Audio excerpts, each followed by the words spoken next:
हमारे साथ man industries के मैनेजिंग डायरेक्टर निखिल मनसुखानी भी हैं। कंपनी के नंबर्स आए और उनसे आइए बात करते हैं। उससे पहले क्विक एक बार अपने व्यूअर्स को बता दें कि नंबर्स Q1 के जो थे उसमें पैट में 45% का जंप दिखाई दिया मैन इंडस्ट्रीज का। हालांकि रेवेन्यू थोड़ा सा स्लाइटली डिक्लाइन हुआ है, एबिटा बढ़ के आया है और मार्जिन्स भी एक्सपैंड होकर आए हैं। आइए कंपनी से बात करते हैं। Mister Nikhil Mansukhani managing director हमारे साथ बने हुए हैं। निखिल जी, बहुत बहुत स्वागत है आपका जी बिजनेस पर। शुक्रिया अर्निंग्स के बाद हमसे बात करने के लिए। तो quite a mix set of numbers हम देख रहे हैं। रेवेन्यू बहुत हल्का सा बढ़ा है, प्रॉफिटेबिलिटी बढ़ के आई है, इनफैक्ट एबिटा भी आपका बढ़ के आया, मार्जिन्स भी एक्सपैंड हुए। क्या बड़े की ड्राइवर्स देखने को मिले इस बार की परफॉर्मेंस में? हाँ जी, गुड आफ्टरनून प्रियंका।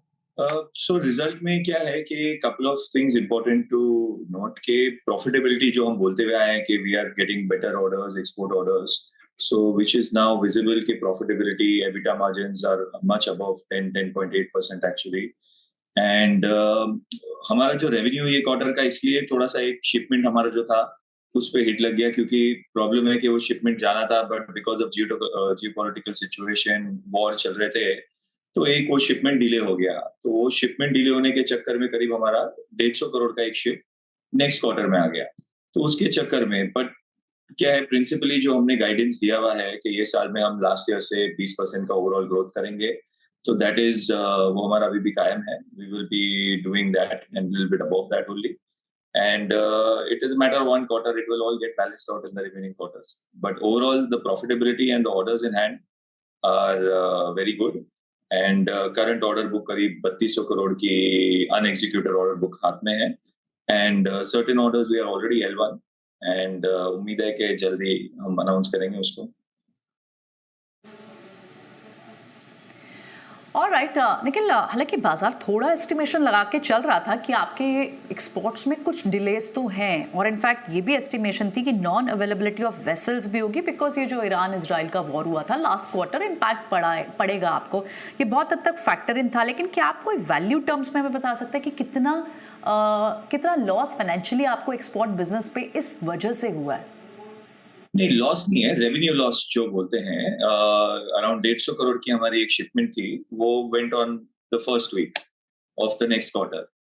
तो उसके कारण आप मोटा मोटा जो हमारा अभी 740 odd crores का जो टॉप लाइन है would have been around 910 crores, which will obviously get accounted for अगले जो 3 क्वार्टर में है वो अकाउंट फॉर हो जाएगा, बिकॉज वो शिपमेंट जो आई थी वो ऑलरेडी निकल गई है, एंड स्लाइट बैकलॉग चल रहा है because of the war and because of the ships were not available, but now things are more stable and things are more under control, and जो हमारा रेगुलर जो शिपमेंट हो रहे हैं that is all in place now.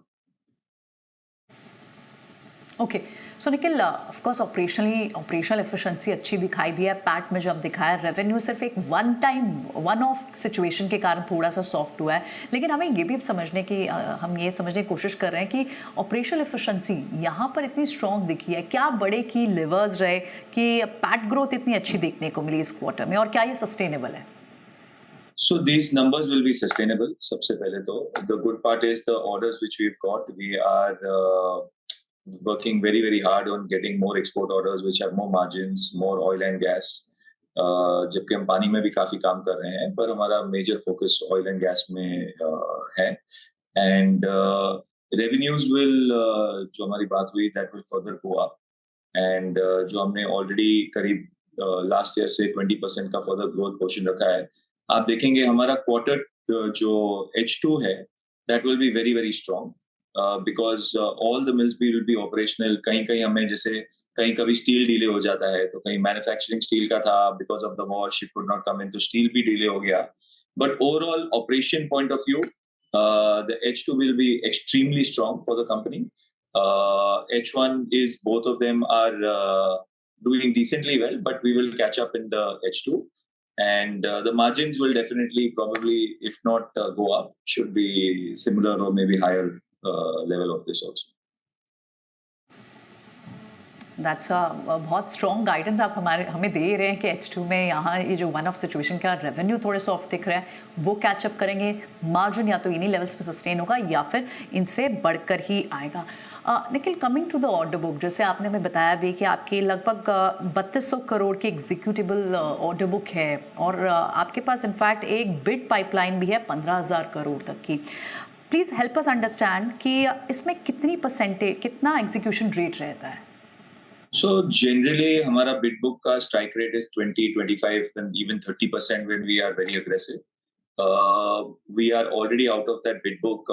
We are L1 in couple of orders, and we are जैसे मैंने बोला कि उम्मीद है कि जल्दी वो न्यूज़ भी हम देंगे. So fingers crossed. But ये ongoing process रहता है bid book जैसे हमारे bids चलते रहते हैं हर महीने कुछ ना कुछ international bids होती है, domestic bids होती है. So, but this time we are seeing the bid book normally 10-11,000 9 से 11,000 करोड़ की होती है. इस टाइम हमने बिकॉज हमारे क्वालिफिकेशन भी बढ़ गए हैं, कहीं हम जहाँ क्वालिफाइड नहीं थे वहां पर भी क्वालिफाई हो गए हैं, तो हमने अभी वो बिड्स भी करके रखी हुई हैं, तो हमारी बिड बुक भी काफी अग्रेसिव है. And 20-25% is somewhere comfortable strike rate margin जहाँ हम लोग हमेशा पहुंच जाते हैं, मतलब from the bid book. Okay, alright, चलिए, बहुत बहुत शुक्रिया मिस्टर मनसुखानी आज समय देने के लिए, नंबर्स के बाद हमसे बात करने के लिए और स्पेशली गाइडेंस को रिएट्रिएट करने के लिए कि H2 काफ़ी स्ट्रॉन्ग होगा. इन लेवल्स मार्जिन के ये लेवल सस्टेनेबल है या फिर इनसे हायर मार्जिन ही कंपनी अचीव करने की कोशिश करेगी. बहुत बहुत शुक्रिया आज समय देने के लिए. जी बिजनेस से कॉर्पोरेट अड्डा पे बात करने